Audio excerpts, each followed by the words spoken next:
अध्याय 37 परिशुद्धता का पथ।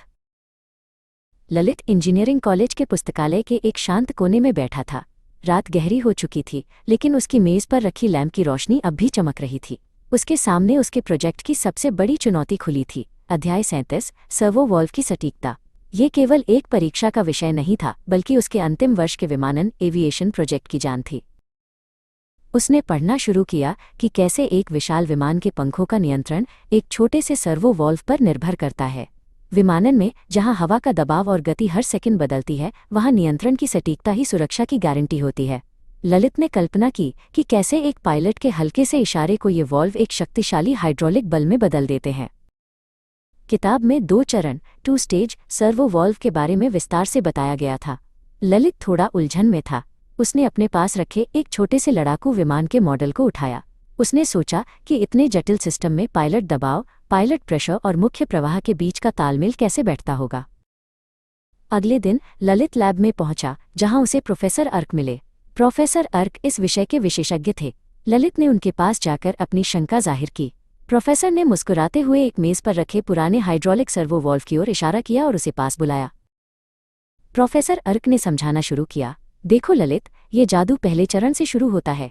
यहाँ एक सूक्ष्म टॉर्क मोटर होती है जो पायलट दबाव, पायलट प्रेशर को नियंत्रित करती है। ये दबाव इतना कम होता है कि ये सीधे विमान के पंखों को नहीं हिला सकता, लेकिन ये अगले बड़े बदलाव की नींव रखता है। ललित ने गौर से देखा जब प्रोफेसर ने वॉल्व के दूसरे चरण के बारे में बताया। यही पायलट दबाव अब मुख्य स्पूल मेन स्पूल को धक्का देता है। ये स्पूल ही वो द्वार है जो उच्च दबाव वाले हाइड्रोलिक तेल के विशाल प्रवाह को सही दिशा में मोड़ता है। यही वो शक्ति है जो विमान के फ्लैप्स को मोड़ती है। लेकिन प्रोफेसर, ये सिस्टम इतना सटीक कैसे रहता है? ललित ने पूछा। उसने अपनी नोटबुक निकाली और एक चित्र बनाने लगा। उसे समझ आने लगा था कि बिना किसी नियंत्रण के स्पूल अपनी सीमा से बाहर जा सकता था। उसे फीडबैक लूप के सिद्धांत की याद आई। प्रोफेसर अर्क ने सिर हिलाया, बिल्कुल सही। यहाँ फीडबैक लूप कंट्रोल काम आता है। एक बारीक मैकेनिकल वायर या सेंसर स्पूल की वास्तविक स्थिति को वापस टॉर्क मोटर तक भेजता है।